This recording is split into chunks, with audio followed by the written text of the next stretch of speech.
स्वागत है आपका मिड कैप मंत्र में। मैं हूं नीरज। सबसे पहले देखते हैं इस वक्त की हेडलाइंस। एचडीएफसी ट्विंस के दम पर बाजार में निचले स्तरों से शानदार रिकवरी। निफ्टी करीब 80 अंक सुधरा। निफ्टी बैंक 200 पॉइंट सुधर कर हरे निशान में, लेकिन मिड कैप में अभी भी दबाव।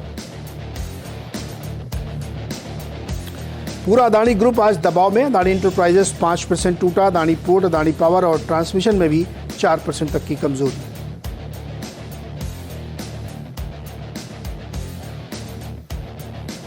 लैंडमार्क कार्स में हुई बड़ी ब्लॉक डील। टीपीजी कैपिटल ने कंपनी में बेची 11% हिस्सेदारी। सौदे के बाद शेयर में 9% की तेजी। गुजरात में सेमीकंडक्टर प्लांट लगाने में माइक्रॉन खर्च करेगा 50,000 करोड़ रुपए। भारत सरकार प्रोजेक्ट के लिए देगी 50% सब्सिडी। सीएनबीसी आवाज से एक्सक्लूसिव बातचीत में बोले आईटी राज्य मंत्री राजीव चंद्रशेखर, प्रोजेक्ट से 5,000 लोगों को मिलेगा रोजगार।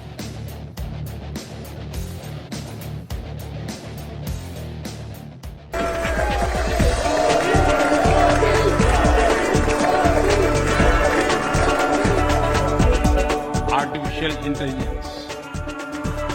At the same time, there have been even more momentous development in another AI, America and India.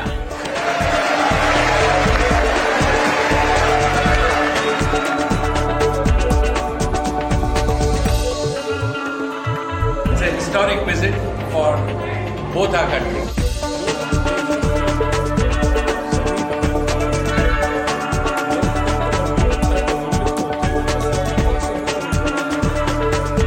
Two great friends, two great nations, and two great powers.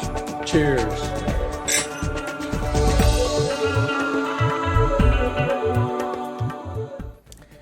America में रिश्तों का नया दौर आपने अभी देखा। बहुत ही जबरदस्त एक भाषण और एआई यानी अमेरिका इंडिया एक नए रिलेशनशिप में, नए दौर में पहुंचता हुआ। मार्केट पे एक नजर डालिए। बहुत ही बेहतरीन रिकवरी निचले स्तरों से देखने को मिली है, लेकिन बाजार अभी भी उठापटक के दौर में गुजर रहा है। जैसे ही ऊपर जाता है कुछ लोग बेचने आ जाते हैं, फिर नीचे से रिकवरी आती है, फिर रहता है। ये सुबह से लगभग चल रहा है कार्यक्रम, लेकिन एडवांस डिक्लाइन एक है जो सुधर नहीं रहा ज़्यादा। 1:2 का अभी भी बना हुआ है। 2000 शेयर करीब 1930 शेयर गिरने वाले हैं और 1000 के आसपास बढ़ने वाले हैं, तो वो एक थोड़ी चिंतक बात है। दूसरा, आईटी सेक्टर आज मदद नहीं कर रहा है। एक्सेंचर की रिपोर्ट के बाद उसमें काफ़ी तकलीफ है। तो इस वक्त की बड़ी बातें क्या हैं, बाजार में क्या क्या हो रहा है, उसमें जालिए। निचले स्तर जैसे बताया कि एक अच्छी रिकवरी देखने को मिल रही है, लेकिन दबाव कहाँ पे है? पीएसयू बैंक में है, आईटी में है, अक्रॉस द सेक्टर। इसमें आप देखेंगे तो उसमें काफ़ी प्रेशर देखने को मिल रहा है। निचले स्तरों से रिकवरी जरूर है, लेकिन अभी भी प्रेशर बना हुआ है। ऑटो शेयर्स में भी दबाव है। ऑटो इंडेक्स भी 1% के आसपास नीचे की तरफ चल रहा है, वहाँ भी प्रेशर है। ब्रॉडर मार्केट में अगर आप नज़र डालेंगे तो metal, real estate, cement, chemical, तमाम ऐसे शेयर्स होंगे जहाँ पे प्रेशर है। क्यों प्रेशर रहा है? क्योंकि जो मेडिकल मिड कैप इंडेक्स है पूरा, वहाँ पे ब्रॉडली आप देखेंगे तो दबाव देखने को मिल रहा है। तो कुल मिला के अगर आप देखें तो 1 पॉइंट से चूकने के बाद निफ्टी कल जिस तरीके से नीचे आया, उसके बाद वो अभी भी कंटिन्यू है और उसको, और जिसको कहते हैं ना कि आग में घी डालने का काम किया है या जले में नमक लगाने का काम किया है आईटी सेक्टर ने, जहां का मूड खराब किया एक्सेंचर ने। एक क्विक व्यू लेते हैं इस समय के मार्केट पे क्या हो सकता है। नीरव छेड़ा हमारे साथ हैं निर्मल बैंक सिक्योरिटीज के। नीरव, बहुत बहुत स्वागत है आपका। ये मार्केट में बड़ी उठापटक चल रही है, अगर आपको इस समय ट्रेड लेना हो तो आप कैसा ट्रेड लेंगे निफ्टी में? Good afternoon Neeraj ji. देखिए, निफ्टी की अगर बात करें तो बहुत इंपॉर्टेंट एक चीज हुई है कल। 18,800 के कॉल में हाईएस्ट कॉल बेस शिफ्ट हो गया, जो 19,000 पे था। That means resistance has shifted lower. इसके कारण से थोड़ी बहुत सेलिंग आज के दिन में देख रहे हैं। ऑल्सो इम्पोर्टेंटली बैंक निफ्टी ने पिछले 5-6 दिनों में दूसरी बार अपना 50-डे मूविंग एवरेज रीटेस्ट किया। जनरली जब भी ऐसा करता है, 2-3 बार रीटेस्ट करता है तो 50 डे तोड़ता है। ऑल्सो निफ्टी मिड कैप की अगर मैं बात करूं तो देखिए, लगातार 12 हफ्ते ग्रीन कैंडल बने हैं। ये 13वां हफ्ता है। इसमें भी एक हायर टॉप तो बन चुका है, मगर आज के दिन में, अगर ये वीकली क्लोज की बात कर रहा हूं, अगर आज के दिन में ये 35,000 के नीचे क्लोज होता है तो डेफिनेटली ऐसा लगता है कि एक रेड कैंडल बनेगा। तो ये सारे ही फैक्टर्स यही बता रहे हैं कि eight this point of time Nifty यहाँ से गिरनी चाहिए। थोड़ा जो सपोर्ट है वहां तक निफ्टी आनी चाहिए। सपोर्ट जो है अब 18,500 के पास में, 18,500 550 के पास में है। तो जो ट्रेड है आज का मैं जो लेना चाहूंगा 18,600 का मैं पुट लूंगा नेक्स्ट वीक की एक्सपायरी का, 29 जून की एक्सपायरी का। करीब करीब 35 के पास में चल रहा है, 15 का स्टॉप लॉस रहेगा। मेरे हिसाब से इसमें 70 से 80 का एक टारगेट बनेगा। तो मूड बेयर साइड वाला ज़्यादा है, क्योंकि रिस्क रिवार्ड देखिए जो नीरव को लग रहा है कि नीचे साइड में ज़्यादा है। ऊपर 800 पे अगर कॉल राइटर है और 600 500 500 तक जा सकता है, तो नीचे की साइड में वैसा इसीलिए करें पुट लेना। बैंक निफ्टी में भी सेम स्ट्रेटजी होगी क्या? देखिए बैंक निफ्टी में जो 50 डे मूविंग एवरेज है वो 43,500 पे है।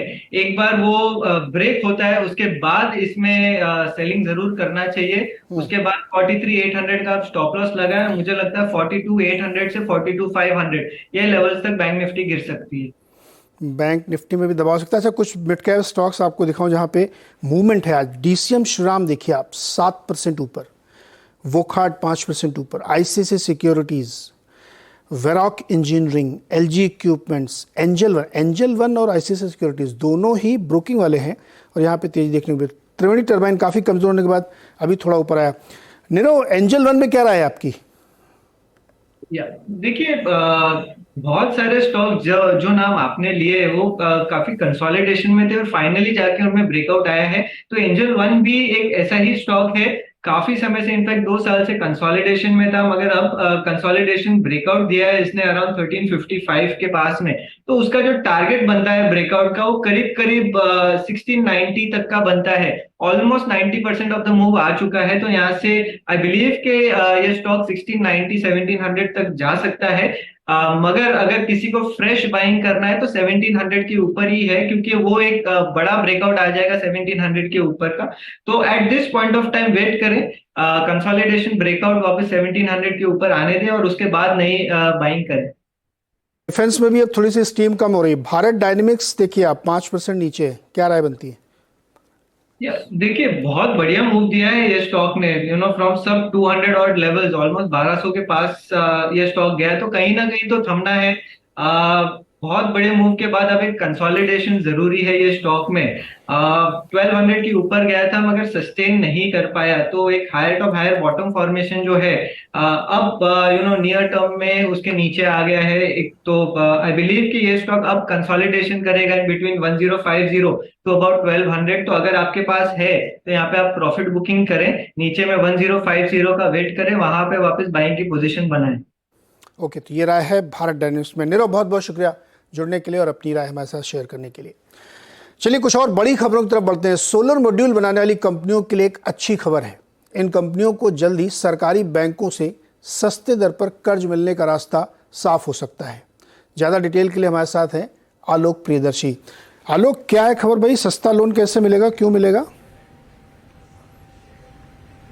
बिल्कुल, देखिए जो सरकार इसको लेकर बैंकों के साथ एक बैठक की थी पिछले हफ्ते और हमें जानकारी मिल रही है कि जो सोलर मॉड्यूल मैन्युफैक्चरर्स हैं उनके लिए सस्ता और आसान कर्ज दिलाने के लिए कमर्शियल बैंकों को सरकार निर्देश दे सकती है।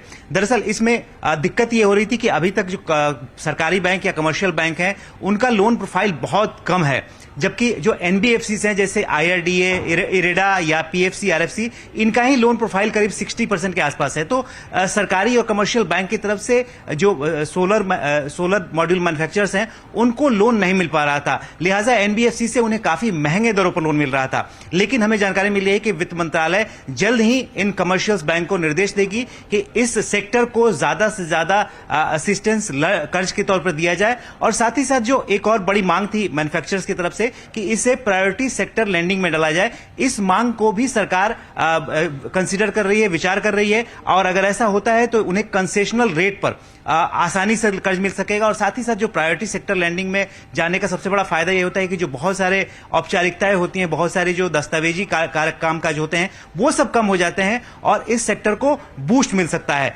सरकार का टारगेट है 2030 तक कि 500 गीगावाट तक रिन्यूएबल एनर्जी बनाई जाए। उसमें खासतौर से जो सोलर मॉड्यूल हैं उनकी मैन्युफैक्चरिंग काफी इंपॉर्टेंट है और सरकार चाहती है कि इस दिशा में वो जल्द से जल्द आत्मनिर्भर बने, क्योंकि ज्यादातर जो मॉड्यूल्स होते हैं विदेशों से इंपोर्ट होते हैं।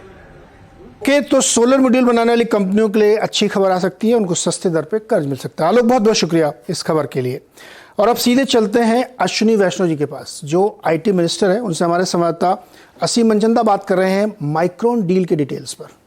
है जो बनानी है, उसमें ये तीनों समझौतों से बहुत बड़ी एक ब्रेक थ्रू मिली। सर, खासतौर पे माइक्रोन टेक्नोलॉजी सानंद में गुजरात में प्लांट लगाने की तैयारी कर रही है। सेमीकंडक्टर हम पहली बार इस दिशा में जा रहे हैं, तो कितना बड़ा फायदा हम अपनी पूरी इलेक्ट्रॉनिक इंडस्ट्रीज के लिए देख रहे हैं? बहुत बड़ा इससे लाभ होगा देश को। हर एक इंडस्ट्री में, चाहे ऑटोमोबाइल इंडस्ट्री हो, शिप बिल्डिंग इंडस्ट्री हो, हर एक इंडस्ट्री में, डिफेंस हो, कंज्यूमर इलेक्ट्रॉनिक्स, एसी, फ्रिज, सब में मेमोरी चिप्स उपयोग में आती है। तो ये मेमोरी, जैसे वंदे भारत ट्रेन है तो उसमें करीब 30,000 से ज्यादा चिप्स लगती है। तो इस तरह से जो मेमोरी चिप्स लगती हैं, सेमीकंडक्टर इंडस्ट्री की चिप्स लगती है, लॉजिक और मेमोरी, वो सब जब हिंदुस्तान में बनने लगेगी तो बाकी सारी इंडस्ट्रीज को भी फायदा होगा। इस माइक्रोन के पहले यूनिट से ही करीब 5,000 डायरेक्ट जॉब्स क्रिएट होंगे और 15,000 इनडायरेक्ट जॉब्स क्रिएट होंगे। तो ये इंडस्ट्री जब आएगी, साथ ही साथ करीब 200 और इंडस्ट्री साथ में आती है। कई सारे केमिकल्स हैं, कई सारी गैसेज हैं, कई तरह के इक्विपमेंट है जो कि इसके साथ, इंडस्ट्री के साथ आते हैं। आप याद कीजिए, जब पहली बार मारुति आया था भारत में तो एक नई इंडस्ट्री उसके साथ बनी, ऑटो कंपोनेंट्स की इंडस्ट्री बनी, लॉजिस्टिक्स की इंडस्ट्री बनी, सप्लाई चेन डेवलप हुआ।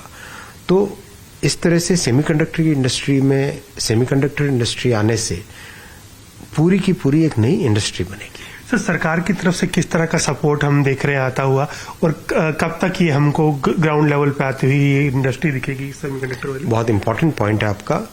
माइक्रोन ने अपना कंप्लीट होमवर्क किया है, लैंड एलोकेशन उनको मिल चुका है, उनके कंस्ट्रक्शन की जो प्लानिंग है वो हो चुकी है, टैक्स डिपार्टमेंट के साथ उनके जो भी रेगुलेशंस होते हैं उन सब रेगुलेशंस में ऑलरेडी उन्होंने कंप्लाई कर दिया है। अपनी जो टीम यहाँ पे काम करेगी वो टीम डिसाइड हो चुकी है।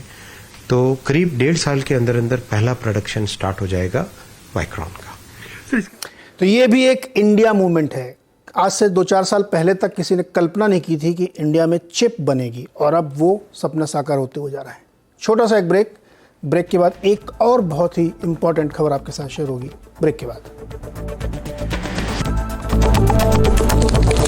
आपके सामने शेयर करने जा रहा हूं आईफोन, आईपैड चलाने वाली कंपनी एप्पल का नाम तो आपने ज़रूर सुना होगा, हो सकता है आप इस्तेमाल भी कर रहे हो। अब एप्पल भारत में क्रेडिट कार्ड भी लॉन्च करने की तैयारी कर रही है। हमारे सहयोगी moneycontrol.com के रिपोर्टर हैं, उनसे बातचीत करेंगे। उन्होंने एक खबर ये हमें बताई कि HDFC बैंक के साथ एक बातचीत चल रही है जिसमें एप्पल एक को ब्रांडेड कार्ड लॉन्च कर सकता है। आनंद, बहुत बहुत स्वागत है आपका CNBC आवाज़ पर। ये बहुत ही इंटरेस्टिंग खबर लग रही है। इससे पहले हमने सुना था कि पिछले साल इन्होंने प्लान किया था और गोल्डमैन सैक्स के साथ इनका इंटरनेशनल टाइप था अलग अलग कंट्रीज़ के लिए। ये जो भारत में लेके आ रहे हैं HDFC के साथ, क्या है पूरा डिटेल में बताइए। Yeah, this is a regular credit card, co-branded credit card that they have launched in US. They are looking to launch that in India. This is important because currently Apple don't accept any card payments in India. It has to be UPI or net banking.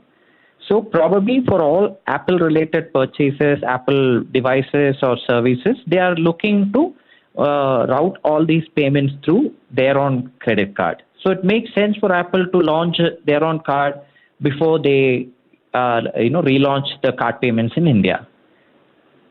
आनंद, तो ये फिर restricted है केवल Apple के product की shopping के लिए, या फिर इसको और एक्सटेंड भी करेंगे? No, this will be a regular credit card that you can use anywhere. This is similar to what, Google Pay has a tie-up with Axis Bank. Okay. Amazon Pay has a tie-up with ICICI Bank for a co-branded credit card. The card will be run completely like a regular credit card by HDFC. Apple will just be a branding partner, and there will be special and exclusive deals when you are buying Apple products or Apple services. अच्छा, इनकी मुलाकात बातचीत हो गई है क्या HDFC management से, और कब तक ये लॉन्च हो सकता है? We don't know those details yet. These are first round of discussions. Tim Cook had, that's what we have learned. Tim Cook had met HDFC Bank CEO Shashidhar Jagadishan when he was in Bombay early this year in April. So they had discussions, but nothing is finalized yet. Okay Anand, बहुत बहुत शुक्रिया इस जानकारी के लिए। और ये बहुत ही बड़ी खबर है क्योंकि एप्पल का जब गोल्डमैन सैक्स के साथ टाई अप हुआ था इंटरनेशनल US में, तभी ये बहुत सारी चीज़ें सामने आई थी कि अगर इस तरह की कंपनियां, एप्पल है जैसे गूगल है, ये तमाम लोग अगर पेमेंट सिस्टम में उतर आएंगे तो ये एक रिवोल्यूशनरी चेंज होगा पूरे पेमेंट सिस्टम के लिए, और इवन बैंकिंग सिस्टम के लिए आने वाले समय में ये काफ़ी बड़ा चैलेंज बन सकता है। आप इसको इंटरनेशनल सेंस में कह सकते हैं, US सेंस में, कि ये एप्पल अपने आप को बैंक की तरह प्रेजेंट करने की कोशिश कर रहा है। बहुत बहुत शुक्रिया आनंद ये जानकारी देने के लिए। और इसी के साथ मिड कैप मंत्र में भी मुझे इजाज़त दीजिए, लेकिन ब्रेक के बाद हम लोग बातचीत करेंगे आज IT सेक्टर पे, क्योंकि एक्सेंचर की वजह से सारे IT स्टॉक्स में एक दबाव है। तो क्या दर्द अभी बाकी है, इसी पे बातचीत होगी ब्रेक के बाद।